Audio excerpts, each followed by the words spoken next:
මේ ශ්‍රී ලංකා ගුවන් විදුලි සංස්ථාවයි. ජාතියේ සංනිවේදකයා විශ්වාසය සමග පෙරට.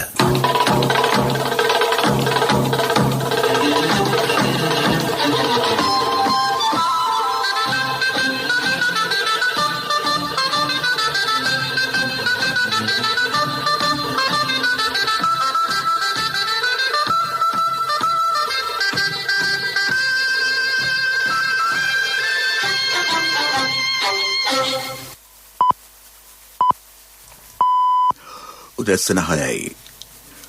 මේ ශ්‍රී ලංකා ගුවන් විදුලි සංස්ථාවයි. මෙන ප්‍රවෘත්ති සංස්කරණයේ හේමන්ත හෙට්ටිගේ ප්‍රකාශය සුජීව හරිශ්චන්ද්‍ර. පළාත් අතර සංචරණ සීමා සති දෙකකින් තවදුරටත් දීර්ඝ කෙරේ. සෞඛ්‍ය සේවා අධ්‍යක්ෂ ජෙනරාල්වරයාගෙන් අද සිට නව මාර්ගෝපදේශ මාලාවක්. සයිෆර් ඉන්නතේ පළමු තොගය අද දිවෙනට. ත්‍රිවිධ හමුදා රෝහල් වලින් ජනතාවට ඉන්නත් ලබා දීමේ වැඩසටහන අද සිට ආරම්භයි. ඊයේ කොරෝනා ආසාදිතයන් 1517ක්. අන්තර්ජාල පහසුකම් නොමැති දරුවන්ට දිවෙන පුරා මධ්‍යස්ථාන 2000කදී අධ්‍යාපන අවස්ථා. ඇමරිකානු හමුදාවට ඇෆ්ගනිස්තානින් පිටවන්නේයි තාලිබාන් සංවිධානයෙන් බලපෑම්. ශ්‍රී ලංකා ඉන්දිය ක්‍රිකට් තරගාවලිය ලබන 13 වෙනිදා ආරම්භයි. පළාත් අතර සංචරණ සීමා තවත් සති දෙකකින් එනම් ලබන 19 වෙනිදා දක්වා දීර්ඝ කෙරේ.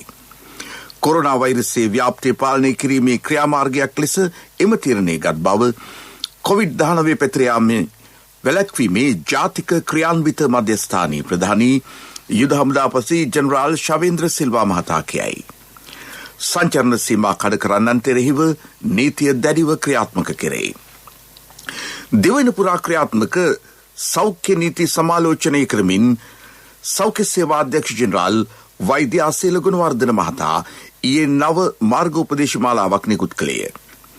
ඒ අනුව බස්නාහිර පළාත තුළ දහවනේ වන වාහනවල ආසන ධාරිතාවෙන් 30%ක උපරිමයකට යටත්ව පොදු ප්‍රවාහන සේවා පවත්වාගෙන යා හැකිය.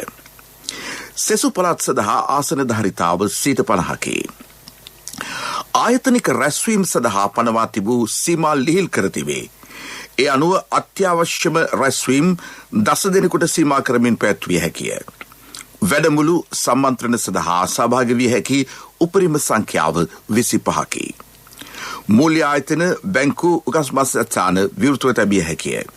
ඒත් ඒවායේ ගනුදෙනුකරුවන්ගේ සංඛ්‍යාව 10 නොඉක්ම විය යුතුය. ලියාපදිංචි ජංගම වෙළඳුන් සහ පදික වෙළඳුන්ට සෞඛ්‍ය මාර්ගෝපදේශවලට අනුව එම කටයුතු පවත්වාගෙන යාමට අවසර ලැබේ. සාප්පු සංකීර්ණ විවෘතව තැබීමට අවසර ලැබෙන අතර ඒවා තුළ නිකරුණේ ගැවසීම තහනම්ය. සිල්ලර අලවිසැල් සෞඛ්‍ය මාර්ගෝපදේශවලට අනුව විවෘත කළ හැකිය. ව්‍යායාම් මධ්‍යස්ථාන, ගෘහස්ත ක්‍රීඩාගාර, ව්‍යායාම් මන්තිරු සෞඛ්‍ය මාර්ගෝපදේශවලට අනුකූලව කළ හැකි වත් පිහිනුම් තතාක විවෘත කිරීමට අවසර නොමැත. මංගලෝත්සව පැවැත්වීමට තවදුරටත් අවසර නොලැබේ. මනාල යුවල ඇතුළු 10 දෙනෙකුගේ සහභාගීත්වයෙන් විවාහය ලියාපදිංචි කිරීමට බාධාවක් නැත. ගෘහස්ත උත්සව, රැස්වීම්, සංභාෂණ සහ ආගමික උත්සව සඳහා අවසර නොලැබේ. සැනකෙළි සංගීත සංදර්ශන, උද්‍යාන, වෙරළ, ගංගා ඉවුරු වසා තැබිය යුතුය. පූජනීය ස්ථානද තවදුරටත් වසා තැබිය යුතු බව නව මාර්ගෝපදේශවල දැක්වේ. සිනමාහල් සහ කෞතුකාගාරද වසා තැබේ. පබ්, බාර්, කැසිනෝ, රාත්‍රී සමාජ ශාලා සහ ඔට්ටු මධ්‍යස්ථාන සඳහා අවසර නොමැත. අවමංගලයකදී දේහ බුදා හැර පැය 24ක් තුළ අවසන් කටයුතු සිදු කළ යුතුය. ඊට සහභාගී විය හැක්කේ 15 දිනකට පමණි. පුස්තකාල සෞඛ්‍ය මාර්ගෝපදේශවලට අනුව විවෘත කළ හැකිය. ක්‍රීඩා කටයුතුවලදී තනිව පුහුණු වීමට අවසර ඇතත් සාමූහික වශයෙන් පුහුණු කළ නොහැකිය. වැඩහිටි සහ ළමා නිවාසවල පිටස්තර පුද්ගලයන්ට පැමිණීම තහනම් වේ. දිවාසුරැකුම් මධ්‍යස්ථාන 50%ක ධාරිතාවකින් පවත්වාගෙන යා හැකිය. අධිකරණ පරිශ්‍රමවලට සිටිය යුතු උපරිම ධාරිතාව 50%කි. බස්නාහිර පළාතේ එය 35%කට සීමා කර තිබේ. විනිසුරුවරයාගේ විශේෂ අවසරයකින් තොරව ජනතාව හෝ සිරකරුවන් පරිශ්‍රයට ඇතුළු නොකළ යුතුය. මෝටර් රථ අලුත් වැඩයක් කරන ස්ථාන සේවා ස්ථාන විවෘතව තැබිය හැකිය. ඒත් ඒවායේ ජනතාවේ ක්‍රැස්වීම තහනම්ය. ඇඳුම් මැසීම ඡායාරූපකරණය සිල්ලර සාප්පු සහ රෙදිපිලි ආයතන පවත්වාගෙන යාමට අවසර ඇත. ගොඩනැගිලි ඉදිකිරීමට බාධාවක් නැත. නිමි ඇඳුම් අලෙවිසැල් 25% ධාරිතාවකින් පවත්වාගෙන යුතුය. ආර්ථික මධ්‍යස්ථානවල අවසර ඇත්තේ තොග වෙළඳාම සඳහා පමණි. වැවිලි කර්මාන්තයට සහ කෘෂි කර්මාන්තයට බාධාවක් නොමැත. මේ ප්‍රවෘත්ති ශ්‍රී ලංකා ගුවන්විදුලි සංස්ථාවෙන්. ශ්‍රී ලංකා ඉන්ෂුරන්ස් පියකුමින් මවකමින්.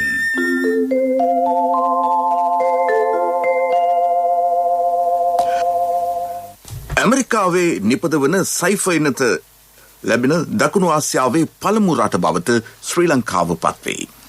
පළමු වෙනත් තොගේ අද ලැබීමට නිමිතයි. ලැබෙන මාත්‍රා සංඛ්‍යාව 26,000කි.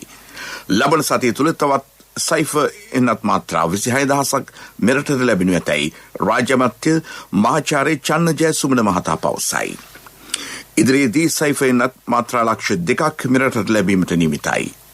ඒවා ලැබෙනු වහාම තෝරාගත් ජනකණ්ඩායම් එන්නත්ගත කිරීමට සැලසුම් කර තිබේ.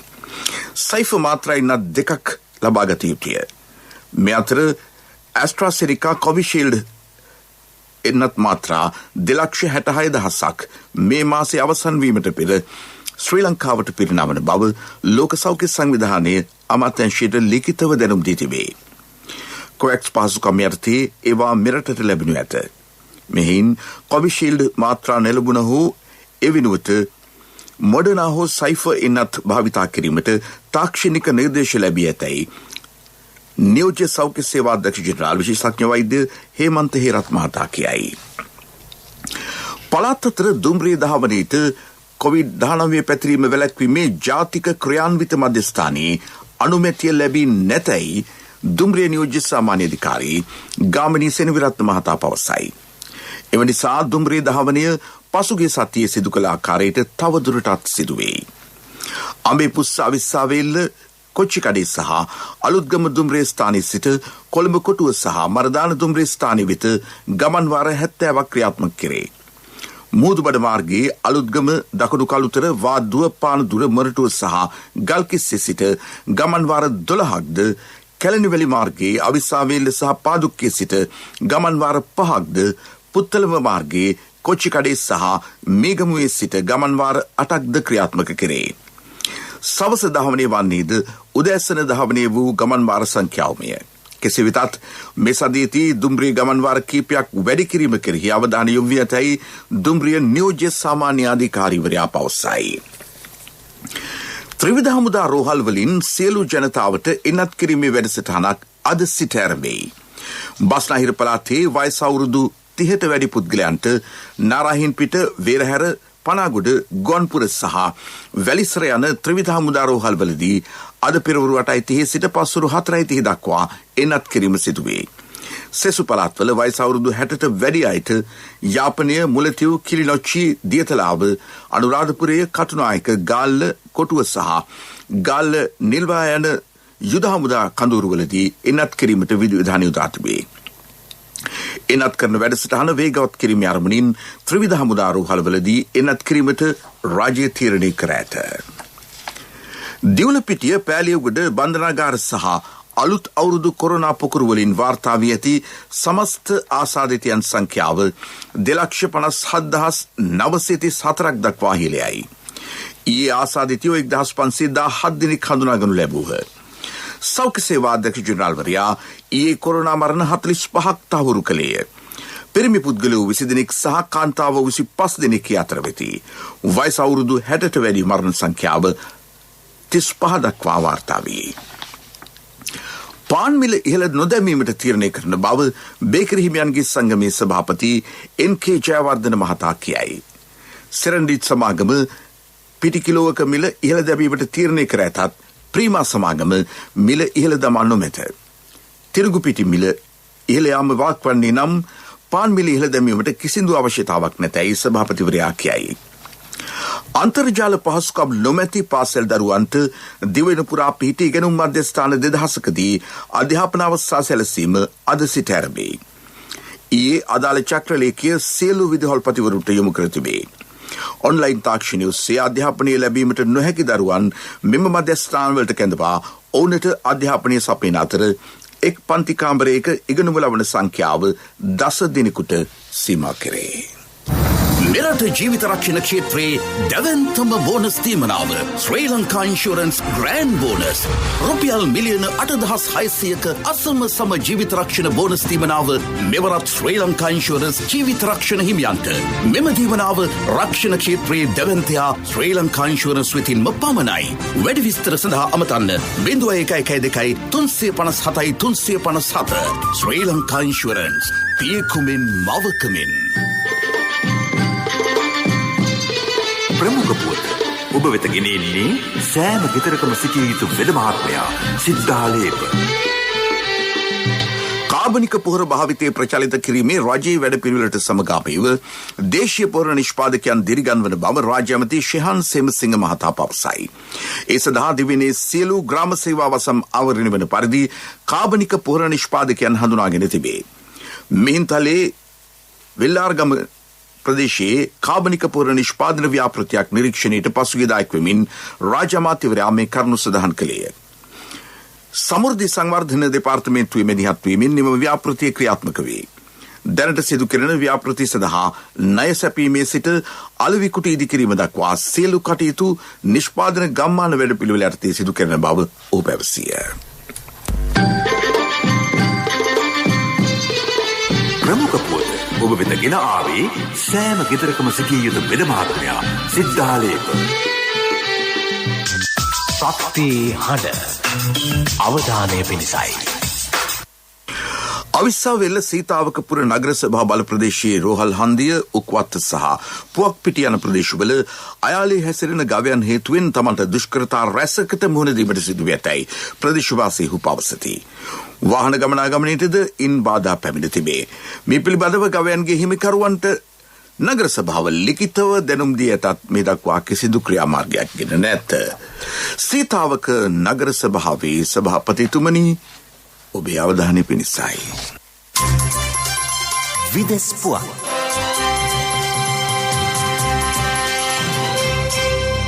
ඇෆ්ගනිස්තානයේ රැඳී සිටින සියලුම එක්සත් ජනපද හමුදා ලබන සැප්තැම්බර් මාසයේ වන විට අනිවාර්යයෙන්ම ඉවත් විය යුතු බව තාලිබාන් සංවිධානය අවධාරණය කරයි. සැප්තැම්බර් 11 වෙනිදා වන විට තම හමුදා ඉවත් කරගන්නා බව ඇමරිකානු ජනාධිපති ජෝ බයිඩන් මහතා නිවේදනය කර තිබේ. ඒත් කාබුල් ජාත්‍යන්තර ගුවන්තොටුපළේ සහ තානාපති කාර්යාලවල ආරක්ෂාව සඳහා දහස්සක හමුදාවට පිරිසක් තවදුරටත් රැඳී සිටිනු ඇති බවටද වාර්තා පළ වෙයි. එක්සත් ජනපදයේ ප්‍රමුඛ නේටෝ හමුදා පුරා වසර 20ක් ඇෆ්ගනිස්තානයේ සිදු කළ හමුදා මෙහෙයුම් මේ වන විට අවසන් වෙයි. ඒත් රටේ ප්‍රචණ්ඩ ක්‍රියා දිනෙන් දින ඉහළ යමින් පවතී. විදේශීය හමුදා ඉවත් වීමෙන් පසුව ඇෆ්ගනිස්තානයේ හමුදාව රටේ ආරක්ෂාව බාර ගැනීමට නියමිතයි. ශුද්ධෝත්තම ෆ්‍රැන්සිස් පාප් වහන්සේ රෝහල් ගත කෙරෙති. උන්වහන්සේ සැත්කමකට භාජනය කිරීමට නියමිත බව වතිකාන නිකුත් කළ නිවේදනයක දැක්වේ. 2013දී එම තනතුරට පත්වීමෙන් පසු ශුද්ධෝත්තම පාප් වහන්සේ රෝහල් ගත කෙරෙනු පළමු අවස්ථාව මෙයයි. උන්වහන්සේ මේ වන විට 84 වෙනි වියේ පසු වෙති. තිරසර සංවර්ධනයක පුවත් සම්පින්ඩනය සංවර්ධන පුවත්. එරාවුරු ඇඟලුම් කර්මාන්ත උද්‍යානයේ නිෂ්පාදන කටයුතු වසරක් තුළ ආරම්භ කරන බව ඇමති ප්‍රසන්න රණතුංග මහතා කියයි. ඒ සඳහා අවශ්‍ය උපදෙස් ශ්‍රී ලංකා ආයෝජන මණ්ඩලයට නිකුත් කර ඇතැයිද ඔහු සඳහන් කරයි. එරාවුරු පුන්නක්කුඩු ප්‍රදේශයේ අක්කර 225ක භූමියක මෙම ඇඟලුම් කර්මාන්ත උද්‍යානය ආරම්භ කෙරේ. මහා පරිමාණ කර්මාන්ත ශාලා 10ක් එහි ඇත. එමගින් උදාවන ඍජු රැකියා සංඛ්‍යාව 5000කි. වක්‍ර රැකියා රැසක් විහිවන බව ඇමතිවරයා කියයි. ක්‍රීඩා පුවත්. සංචාරක ශ්‍රී ලංකා කණ්ඩායම සහ එංගලන්ත කණ්ඩායම අතර බ්‍රිස්ටල්හි ඊයේ පැවති තුන්වන සහ අවසන් එක් දින ජාත්‍යන්තර ක්‍රිකට් තරගය වර්ෂාවෙන් බාධා එල්ලවීම හේතුවෙන් අතහැර දැමීමට සිදුවිය. මුලින් පන්දුවට පහර දුන් ශ්‍රී ලංකා කණ්ඩායම සියලු දෙනා දැවී ලකුණු 166ක් රැස් කළේය. වර්ෂාව හේතුවෙන් එංගලන්ත කණ්ඩායමට පන්දුවට පහර දීමට නොහැකි විය. කෙසේ වෙතත් මීට පෙර පැවති තරග දෙකම ජය ගැනීම හේතුවෙන් එක්දින තරගාවලියේ ජයද එංගලන්ත කණ්ඩායමට හිමි විය. දෙරට අතර පන්දු 20 තරගාවලියේ ජයග්‍රහණයද එංගලන්තය හිමි කරගත්තේ. එංගලන්ත සංචාරය අවසන් කර දිවයිනට පැමිණෙන ශ්‍රී ලංකා කණ්ඩායම සංචාරක ඉන්දිය කණ්ඩායම සමග පැවැත්වෙන තරගාවලියට පෙර ජෛව ආරක්ෂිත බුබුලක රැඳී සිටීමට නියමිතයි. ශ්‍රී ලංකාව සහ ඉන්දියාව අතර එක්දින තරග 3ක් සහ පන්දු 20 තරග 3ක් පැවැත්වීමට නියමිතයි. සියලු තරග කොළඹ ආර් ප්‍රේමදාස ජාත්‍යන්තර ක්‍රීඩාංගණයේදී පැවැත්වේ. පළමු එක්දින ජාත්‍යන්තර තරගයේ ලබන 13 වෙනිදා පැවැත්වේ. ව්‍යාපාරික පුවත් ඔබ වෙත ගෙන එන්නේ NSB ගෞරව ප්‍රශංසා. ඔබේ මුදලට සුරක්ෂිතම ස්ථානය ජාතික ඉතිරි කිරීමේ බැංකුව. උක්වගාව සඳහා අවශ්‍ය කාබනික පොහොර නිෂ්පාදනයට සුළු අපනයන භෝග ප්‍රවර්ධන රාජ්‍ය අමාත්‍යාංශය ඉදිරිපත් වේ. ඒ සඳහා සෙවණගල සහ පැල්වත්ත සීනිකම්හල ආශ්‍රිතව නව කර්මාන්ත ශාලා 2ක් ආරම්භ කරන බව රාජ්‍ය ඇමති ජනක වක්කුබුරු මහතා කියයි. උක්වගාකරුවන්ට මෙම කන්නේ සඳහා අවශ්‍ය රසායනික පොහොර සපයා අවසන්ය. ඉදිරි කන්නේට අවශ්‍ය කාබනික පොහොර නව කම්හල් වලින් සැපේ. මේ පිළිබඳව තවදුරටත් කරුණු දක්වන රාජ්‍ය අමාත්‍යවරයා. කර්මාන්තයේ යෙදෙන ගොවි ජනතාවට ගැටලුවකින් තොරව පොහොර ලබා දෙන්න අපි ලංකා සීනි සමාගම හරහා ඒ අවශ්‍ය කටයුතු කරනවා. ඒ වගේම අපේ ගල්ඔය සීනි කර්මාන්තශාලාවෙත් ඒකෙන් මේ වෙනකොටත් කාබනික පොහොර නිෂ්පාදනය කරනවා. ඒකෙම විශාල පිරිසකට පොහොර ලබා ගන්න පුළුවන්කමක් තියෙනවා. දැන් අනෙකුත් අවශ්‍යතාවයේ සඳහා අපි වැඩිපුර හදන ප්‍රමාණය ගොවි ජනතාවට ලබා දෙන්න පුළුවන්. මොකද පැල්ලත්ති සහ සෙවණගල අපි බලාපොරොත්තු වෙනවා මෙට්‍රික් ටන් 15000ක් පොහොර හදන්න. ඉතින් මේකට අවශ්‍ය කරන්නේ 7000ක් විතර ප්‍රමාණයක්. ඉතුරු ප්‍රමාණය තවත් අනිකුත් ගොවිතැන් වලට උක්වගාවේ තවත් වගා කරන අයටත් ලබා දෙන්න අපි කටයුතු කරනවා. ව්‍යාපාරික පුවත් ඔබ වෙත ගෙන ආවේ රට වෙනුවෙන් විශිෂ්ට සේවයක් සිදු කළ ජ්‍යෙෂ්ඨ පුරවැසියන් වූ ඔබට පිදෙන උත්තමාචාරයක් ලෙස ජාතික ඉතිරි කිරීමේ බැංකුව NSB ගෞරව ප්‍රශංසා හඳුන්වා දුන්නා. දැන් NSB ගෞරව ප්‍රශංසා සමගින් 6.5% අවම පොලියක් යටතේ මිලියන 5ක් දක්වා ණය මුදලක් පැය 2කින් ලබා ගන්න. විශ්‍රාමික රාජ්‍ය සේවක ඔබට වයස අවුරුදු 75 දක්වා ගෙවීමේ පහසුකම්ද සහිතයි. ග්‍රිබ් වාර්තා අනවශ්‍යයි. NSB ගෞරව ප්‍රශංසා ඔබේ මුදලට සුරක්ෂිතම ස්ථානය ජාතික ඉතිරි කිරීමේ බැංකුව. ආර්ථික පුවත් ආවරණය යුතුයකම් වගකීම් එක්ක සල්ලි ඉතුරු කරන්න ලේසි නෑ. ඔබේ ස්ථාවර තැන්පතට ආකර්ෂණීය පොලියක් හා ආරක්ෂාවක් දෙන්න අපි පොරොන්දු වෙන්නේ ඒකයි. LOLC Finance ස්ථාවර තැන්පතු ඉතිරිය උතුරන්න. 2001 දෙසැම්බර් 13 වෙනි දින නීතිගත කරන ලද LOLC Finance PLC ICRA Lanka limited වෙතින් SLA ස්ථාවර ශ්‍රේණිය ලබා ඇත. 2011 අංක 42 දරන මුදල් ව්‍යාපාර පනත යටතේ ශ්‍රී ලංකා මහා බැංකුවේ මුදල් මණ්ඩලය වෙතින් බලපත්‍රලාභී මුදල් සමාගමකි. මිහින්තලේ වාහකනදරාව ආශ්‍රිතව මෙරිදිය දෙහිවර කර්මාන්තයේ ප්‍රවර්ධනයට සෞභාග්‍ය නිෂ්පාදන ගම්මානයක් ආරම්භ කෙරේ. ඒ යටතේ මෙරිදිය කරවල නිෂ්පාදනය සඳහා පහසුකම් සැලසීමට සෞභාග්‍ය සංවර්ධන කාර්යාංශයේ විධානය යොදා ඇතැයි අනුරාධපුර දිස්ත්‍රික් ක්‍රම සම්පාදන අධ්‍යක්ෂ සුගත් නයනකන්ද මහතා පවසයි. දැනට වාහකනදරාව ආශ්‍රිතව මෙරිදිය දෙහිවර කර්මාන්තයේ නිරත පවුල් 30කට දුම් කරවල නිෂ්පාදනයට අවශ්‍ය පහසුකම් සැපේ.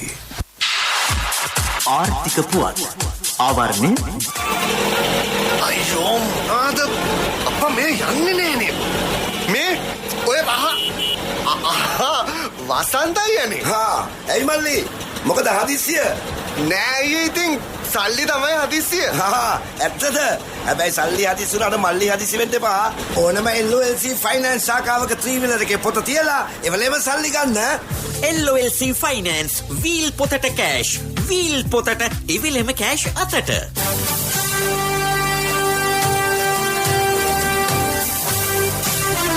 කාලගුණ වාර්තාව ඔබ වෙත ගෙන එන්නේ සයුරු දීවර කාලගුණ තොරතුරු සේවාව. ඔබගේ ප්‍රදේශයට අදාළ කාලගුණ තොරතුරු නොමිලේ එසැනින් ඔබේ ඩයලොග් දුරකථනයට 828 අමතා ලියාපදිංචි වන්න. දීවර හා ජලජ සම්පත් දෙපාර්තමේන්තුව සහ කාලගුණ විද්‍යා දෙපාර්තමේන්තුවේ ඉදිරිපත් කිරීමකි. සයුරු සමග සුරැකීම. බස්නාහිර සබරගමු පළාත්වලත් ගාල්ල සහ මාතර දිස්ත්‍රික්කවලත් ඇතැම් ස්ථානවලට මිලිමීටර 100 ඉක්ම වූ ගිගුරුම් සහිත වැසි ඇතිවිය හැකි බව කාලගුණ විද්‍යා දෙපාර්තමේන්තුව අනතුරු අඟවනවා. එමෙන්ම මඩකලපුවේ සිට පොතුවිල් හරහා හම්බන්තොට දක්වා වන ගැඹුරු සහ නොගැඹුරු මුහුදු ප්‍රදේශ ආශ්‍රිතව පවතින ක්‍රියාකාරී වලාකුළු පද්ධතිය නිසා එම මුහුදු ප්‍රදේශවල වැසි හෝ ගිගුරුම් සහිත වැසි ඇතිවිය හැකියි. වැසි සබග සුළඟේ වේගය පැයට කිලෝමීටර 80 දක්වා ඉහළ යා හැකියි. එවිට එම මුහුදු ප්‍රදේශ ශනිකව රළු විය හැකි බැවින් නාවික කටයුතු වලින් වැළකී සිටින්නයි කාලගුණ විද්‍යා දෙපාර්තමේන්තුව දැනුම් දෙනවා.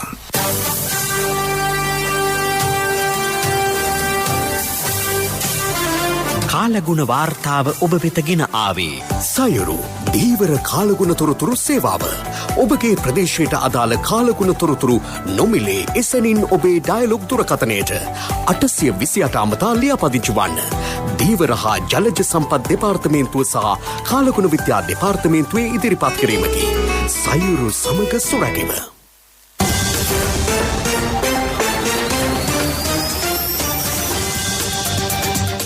කොවිඩ් රැල්ල වගේ තවත් රැලි ගණනාවක් රටේ ගොඩනගන්නට ඇතමෙක් උත්සාහ දරති. පොහොර රැල්ල, ඉන්ධන රැල්ල, බඩුමිල රැල්ල.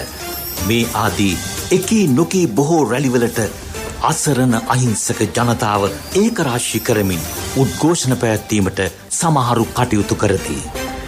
කොවිඩ් මාරාන්තික වසංගතය නිසා දිවි අහිමි වී ගිය 3000කට ආසන්න පිරිසකගේ පවුල්වල දුක් කඳුළු පිසලන්නට ඊනියා උද්ඝෝෂණ සංවිධායකින්ට හැකිද? තව තවත් රට ජනතාවත් අනතුරේ නොහෙලා තමන්ගේ දේශපාලනය කරගන්නවා නම් නරකද? ජනතාව ප්‍රශ්න නගයි. ජාතික ගුවන්විදුලිය ජාතික වගකීම සමග පෙරට.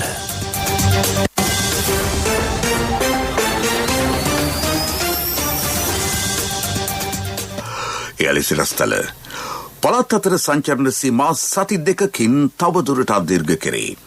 සෞඛ්‍ය සේවා අධ්‍යක්ෂ ජනරාල්වරයාගෙන් අද සිට නව මාර්ග උපදේශ මාලාවක්.